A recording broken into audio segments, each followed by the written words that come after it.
Ren Amari adalah penemu sebuah software bernama Otherlife. Software Otherlife itu bentuknya hanya setetes cairan.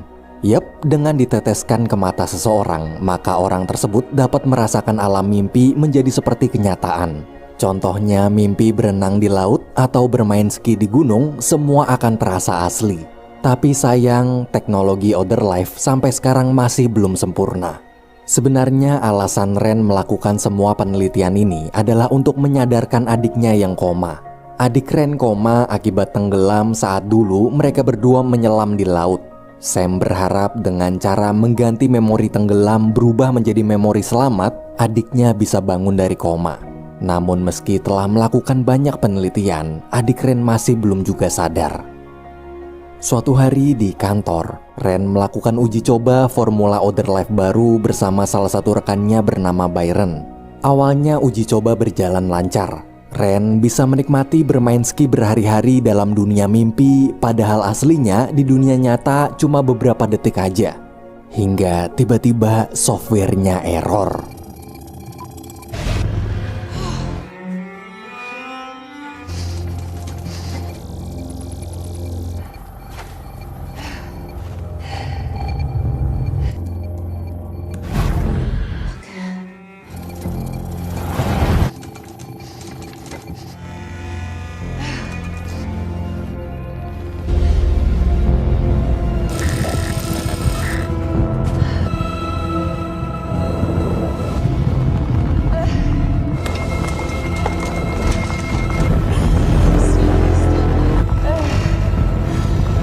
Alhamdulillahnya Ren berhasil selamat.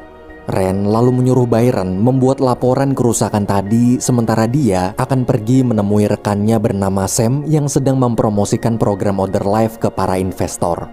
Di sana Sam menjelaskan bahwa Otherlife bukan hanya sekedar software untuk para kaum rebahan, namun juga bisa dimanfaatkan demi keperluan rehabilitasi, pelatihan, terapi, atau keperluan penting lain. Sam di situ menjanjikan dalam waktu 6 hari ke depan, software Otherlife ini siap dipublikasikan. Mendengar ucapan Sam barusan, Ren bingung. Selesai presentasi, Ren memberitahu kalau Otherlife masih belum siap dan sering error. Ia meminta waktu beberapa minggu lagi untuk memperbaiki semua sistem agar lebih aman. Tapi Sam menolak karena jadwal peresmian Otherlife sudah tak bisa dibatalkan. Dia terlanjur berjanji pada semua investor serta menteri sosial yang juga ikut berinvestasi. Jawaban Sam barusan membuat Ren marah. Kenapa Sam cuma memikirkan soal uang aja? Padahal jika software ini sampai gagal setelah dirilis, maka bisa membahayakan nyawa banyak orang. Sambil kesal, Ren pergi dari sana. Malam hari di ruang lab, Ren berhasil memperbaiki bagian error tadi. Gara-gara dikejar deadline, Ren nekat menguji coba ke dirinya sendiri saat itu juga. Ketika diuji, ternyata software Otherlife mengalami kemajuan di mana sebelumnya setetes cairan bisa sama seperti 6 hari di alam mimpi, kini setetes cairan bisa mencapai 20 hari. Tak lama kemudian, Denny datang. Denny adalah pacar Ren yang juga bekerja di kantor ini. Ia ke sana untuk memberikan laporan penelitian. Denny lalu mengajak Ren makan bersama, namun karena sedang sibuk memperbaiki formula Otherlife demi kesembuhan adiknya, Ren pun menolak. Ren sebenarnya merasa tak enak dengan Denny. Meski mereka pacaran, Ren sangat jarang meluangkan waktu berduaan. Ia cuma fokus memikirkan adiknya. Selesai memperbaiki beberapa bagian error, Ren bergegas pergi ke rumah sakit untuk menguji coba pada adiknya. Dan ketika dicoba, mata adiknya berkedip. Melihat reaksi barusan, Ren begitu senang. Ia kemudian pulang ke apartemen lalu kembali menyempurnakan formula tersebut. Di tengah pekerjaan, mendadak dia dapat pesan dari rumah sakit. Pesan itu berisi tentang ayah Ren yang meminta pihak rumah sakit untuk melepas alat bantu medis adiknya. Adik Ren sampai sekarang masih bisa hidup karena jantungnya dipasangkan alat bantu medis. Bila alat dilepas, maka adik Ren pasti meninggal. Keesokan harinya, sambil menahan emosi, Ren pergi ke kampus tempat ayahnya mengajar. Ayah Ren adalah dosen di kampus tersebut. Dan sebenarnya software Otherlife ini merupakan hasil penelitian dari ayah Ren sendiri. Dulu sang ayah menghentikan penelitian Other Life karena bisa membahayakan sistem syaraf manusia. Ren di situ menceritakan bahwa semalam saat dia menguji coba softwarenya, mata adiknya berhasil berkedip. Ren juga bilang kalau penelitian software Other Life sebentar lagi akan sempurna. Ia yakin adiknya pasti bangun dari koma. Meski telah menjelaskan panjang lebar, sang ayah tetap terpaksa harus melepaskan alat medis rumah sakit akibat sudah tak sanggup lagi menanggung biaya pengobatan adik Ren. Mendengar keputusan tersebut, Ren begitu kecewa. Hubungan Ren dan ayahnya memang renggang semenjak adiknya koma, kemudian Ren mulai terobsesi pada software Other Life. Di satu sisi, sang ayah merasa apa yang dilakukan Ren sia-sia, sedangkan di sisi lain, Ren menganggap ayahnya sudah tak peduli lagi pada kesembuhan adiknya. Siang hari di kantor, Sam memberitahu kalau dia kemarin telah membuat kesepakatan dengan Menteri Sosial.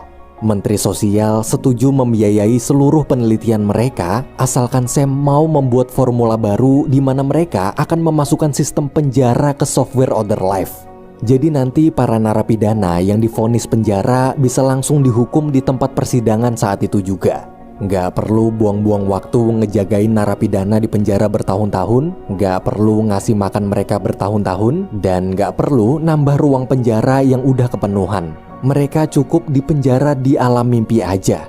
Hanya dengan meneteskan satu cairan, maka 1 menit di dunia nyata sama rasanya seperti 1 tahun di dunia mimpi. Tapi sayang, Ren menolak. Ia tak peduli seberapa besar penawaran uang investasi dari kementerian, yang dia pedulikan cuma bagaimana caranya agar Other Life bisa sempurna dan tak membahayakan otak manusia. Ren kemudian pergi ke apartemen Denny.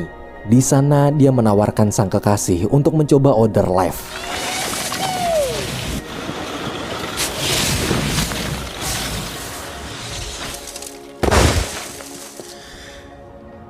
Denny benar-benar kagum dengan apa yang baru aja dia rasakan. Namun ketika Ren sedang memeriksa pesan masuk di HP-nya, Denny di situ ketagihan lalu nekat netesin satu cairan Other Life lagi. Tubuh Denny pun mendadak kejang-kejang. Danny, you will be fine. Listen to me. It's just a glitch. Danny. Cairan Other Life yang diambil Denny itu ternyata adalah formula khusus untuk adik Ren, yaitu formula memori saat adiknya tenggelam dulu. Akhirnya dalam mimpi, Denny merasa seperti tenggelam sungguhan. Sang kekasih pun meninggal dunia. Ren langsung dibawa ke kantor polisi. Tak lama kemudian, Sam, Menteri Sosial, serta beberapa anggota pemerintahan datang. Mereka ke sana untuk menawarkan kesepakatan. Polisi tak akan menangkap Ren asalkan dia mau menjadi kelinci percobaan dalam formula penjara Other Life. Bila Ren memilih di penjara bertahun-tahun di dunia nyata, maka nasib adiknya di rumah sakit akan terbengkalai. Mau tak mau, Ren memutuskan mencoba penjara mimpi Other Life. Di kantor, sebelum cairan diteteskan, Ren meminta Byron agar membangunkannya jika nanti terjadi hal buruk.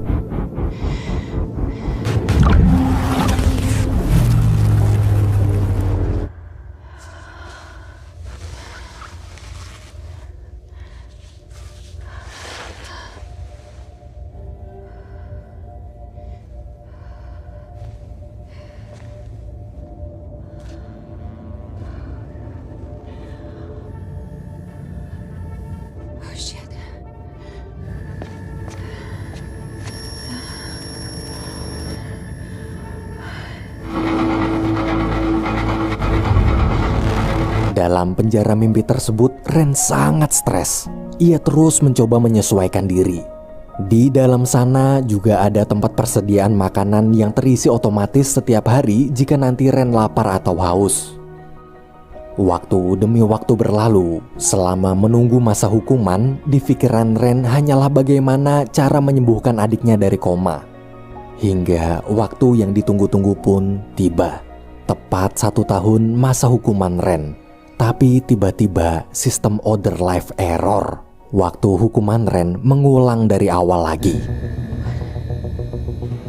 No. Fucking God.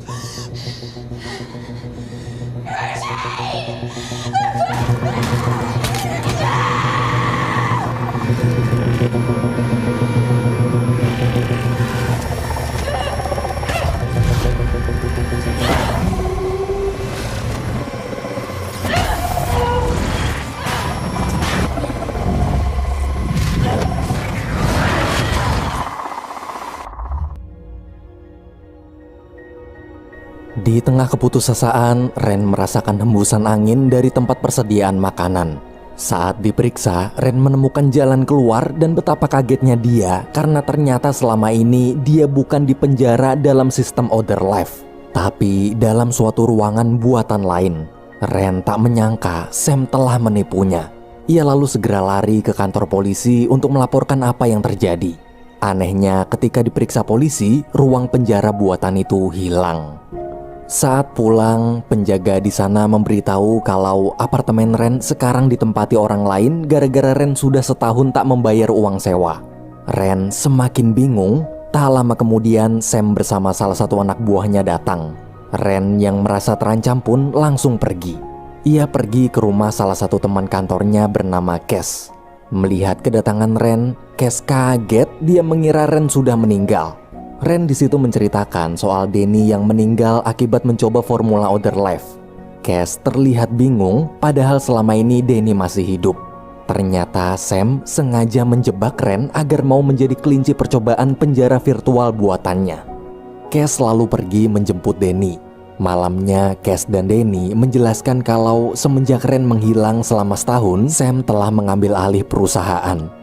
Software Other Life kini dijual bebas ke semua orang meskipun masih sering error.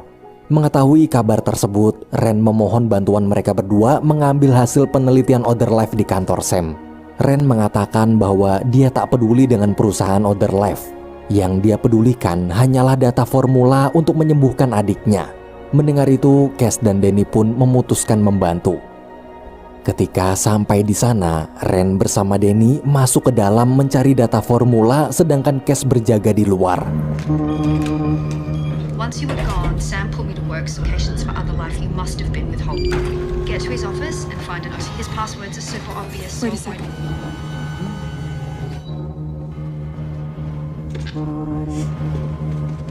Okay. Hey Sam. What's going on? It's okay. It's okay, we're in. Sit down. No. What have you done with it?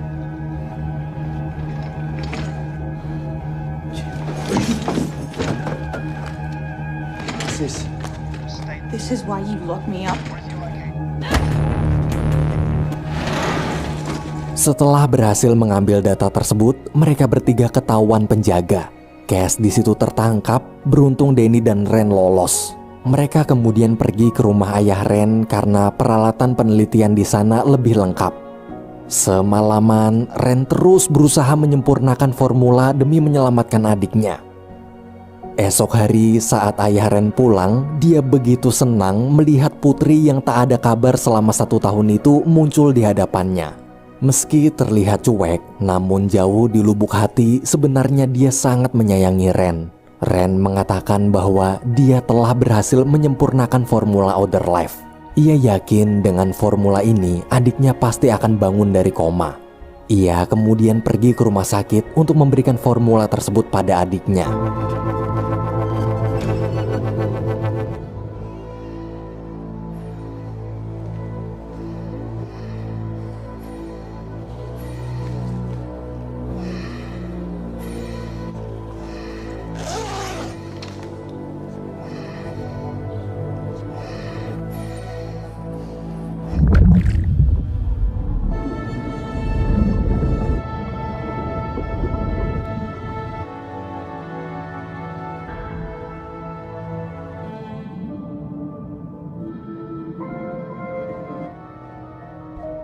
Adik Ren sadar betapa bahagia hati Ren setelah sekian lama dia melakukan penelitian. Mata adiknya akhirnya terbuka. Tapi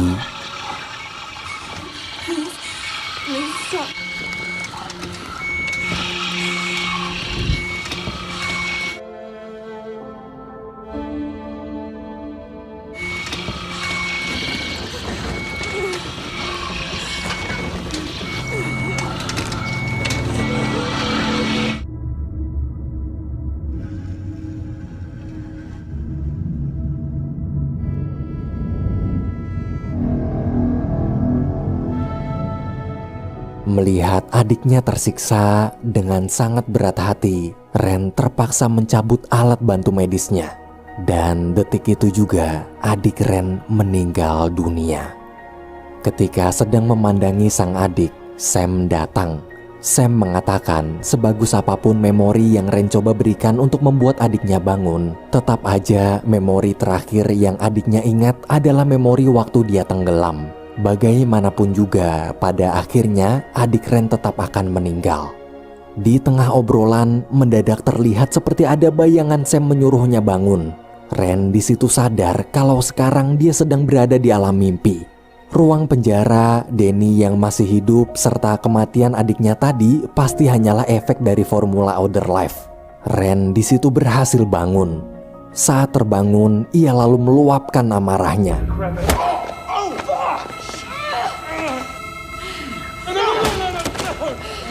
Setelah puas meluapkan amarahnya, Ren mulai merenungkan semua kejadian dalam mimpi tadi.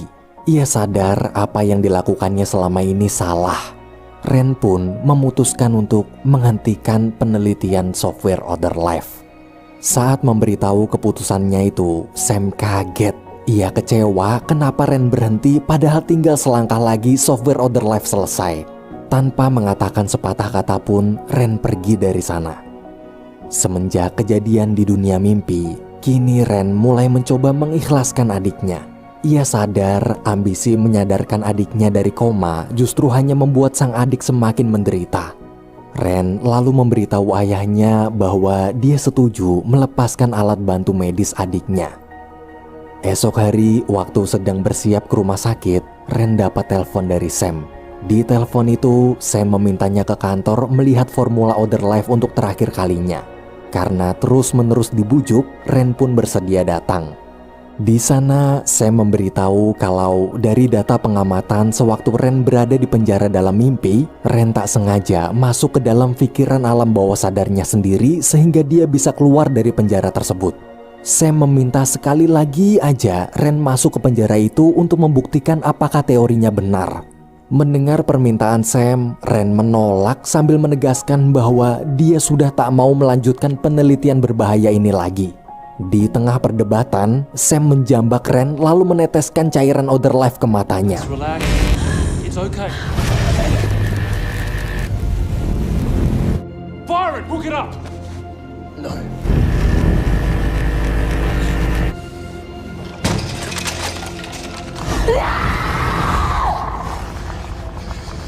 It's working? It's alive? It's just code. It's just code. Just before you can do it again. You've done this. Beruntung karena sudah berkali-kali keluar masuk alam mimpi, Ren jadi bisa mengontrol diri dan keluar dari penjara mimpi itu. Saat sadar, Ren marah lalu langsung meneteskan balik cairan Outer Life ke mata Sam.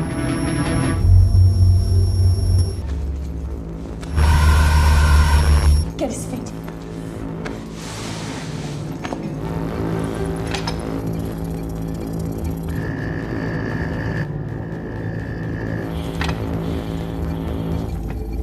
Ren, that's 6 months. What are we waiting for?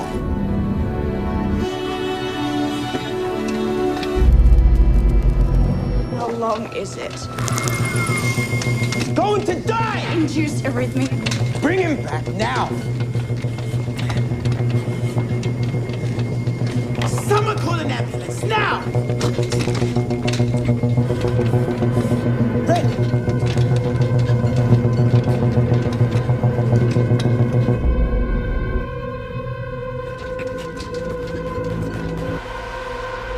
Berkat suntikan penawar, Sam pun kembali ke dunia nyata. Setelah mengalami sendiri bagaimana stres dan mengerikannya penjara dalam mimpi itu, Sam akhirnya sadar betapa berbahayanya Outer Life bagi otak serta psikologis manusia. Ia lalu memutuskan menghentikan seluruh penelitian Outer Life. Keesokan harinya, terlihat Ren bersama sang ayah sedang berada di rumah sakit. Berada di depan kasur kosong yang selalu ditempati adik Ren.